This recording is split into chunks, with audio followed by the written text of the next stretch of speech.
Cricket খেলে যে ক্রিকেটাররা শুধু নাম যশ অর্জন করে তাই না, এটা তাদের আয়ের উৎস।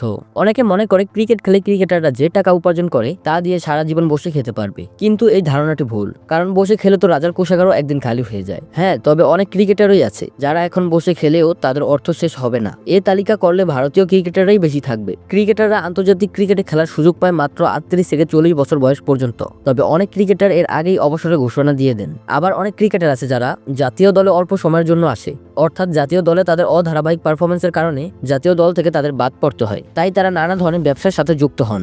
যেমন বাংলাদেশের ক্রিকেটার এনামুল হক বিজয় ও সৌম্য সরকারের রয়েছে ক্রিকেট সরঞ্জামের দোকান।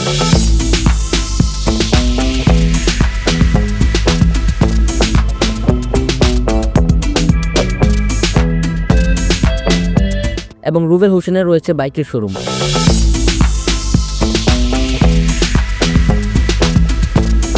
আবার অনেক ক্রিকেটার আছে জাতীয় দলে থাকাকালীন সময় ব্যবসার সাথে যুক্ত হন। যেমন বিরাট কোহলির রয়েছে 18 ব্র্যান্ড নামের একটি জুতার শোরুম।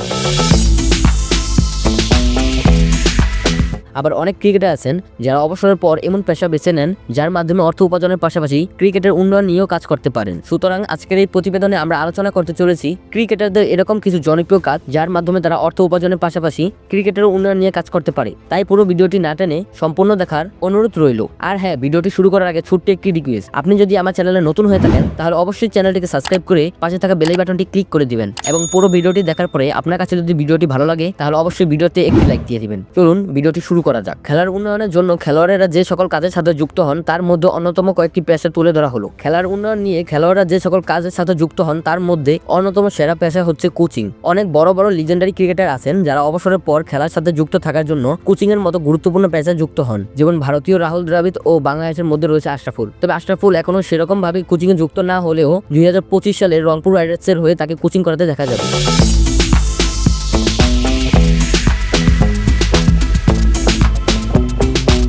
ক্রিকেটারদের দ্বিতীয় সবচেয়ে জনপ্রিয় পেশা হচ্ছে কমেন্টারি এবং বিশ্লেষক। খেলা নিয়ে আলোচনা এবং বিশ্লেষণের জন্য অনেক প্রাক্তন ক্রিকেটার কমেন্টেটর বা বিশ্লেষক হিসেবে কাজ করেন। টিভি এবং রেডিওতে তাদের চাহিদাও থাকে এবং খেলার সময় তাদের ধারাভাষ্যকর হিসেবেও চাওয়া হয়। জনপ্রিয় একজন ধারাভাষ্যকর হচ্ছেন পাকিস্তানের রমিজ রাজা।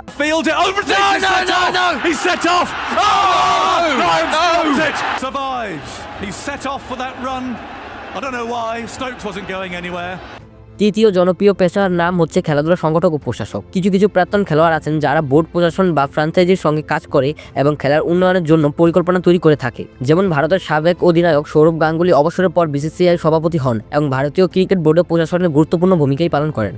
চতুর্থ সবচেয়ে জনপ্রিয় পেশা হচ্ছে মোটিভেশনাল স্পিকার এবং লেখালেখি। আপনি ভাবতেই পারেন এটি ক্রিকেটারদের কোন কাজে লাগে, কিন্তু এটিও ক্রিকেটারদের মনোবল বৃদ্ধিতে কাজ করে। কিছু খেলোয়াড় মোটিভেশনাল স্পিকার হিসেবে কাজ করেন এবং তাদের অভিজ্ঞতা শেয়ার করেন। আবার কেউ কেউ বই লিখেন বা ব্লগে লেখা প্রকাশ করেন। যেমন অস্ট্রেলিয়ার সাবেক ফাস্ট বোলার ব্রেট লি বিভিন্ন মোটিভেশনাল স্পিচ দেন এবং খেলোয়াড়দের মনোবল বৃদ্ধির জন্য কাজ করেন। পঞ্চম সবচেয়ে জনপ্রিয় পেশা হচ্ছে টেলিভিশন শো এবং মিডিয়া। জনপ্রিয় ক্রিকেটাররা টেলিভিশন শো এবং রিয়েলিটি শোতে আমন্ত্রিত অতিথি হিসেবে অংশগ্রহণ করেন এবং তারা তাদের নিজেদের অভিজ্ঞতা শেয়ার করেন সেই মঞ্চে এবং সেই অভিজ্ঞতা থেকে খেলোয়াড়রাও ব্যক্তিগত জীবনে সাফল্য অর্জন করতে পারে। যেমন ভারতীয় সাবেক অধিনায়ক কপিল দেব বিভিন্ন টেলিভিশন শোতে উপস্থিত থাকেন। এছাড়া অনেক ক্রিকেটার আছেন যারা অবসরের পর তাদের বাকি জীবনটা উপভোগ করতে চায়, তাই তারা অন্য কোনো কাজের সাথে না জড়িয়ে অবসরের বাকি জীবনটা উপভোগ করতে থাকেন। আবার অনেক ক্রিকেটার আছেন যারা এই সকল কোনো কাজের সাথে যুক্ত না হয়ে টেলিভিশনের অ্যাঙ্কার এবং বিজ্ঞাপনের জন্য কাজ করে থাকেন। সুতরাং পুরো ভিডিওটি আপনার কাছে কেমন লাগলো তা অবশ্যই কমেন্ট করে জানাবেন এবং আপনি যদি একজন ক্রিকেটার হতেন তাহলে এই সকল পেশা থেকে কোন পেশাটাকে বেছে নিতেন তা অবশ্যই কমেন্ট করে জানাবেন।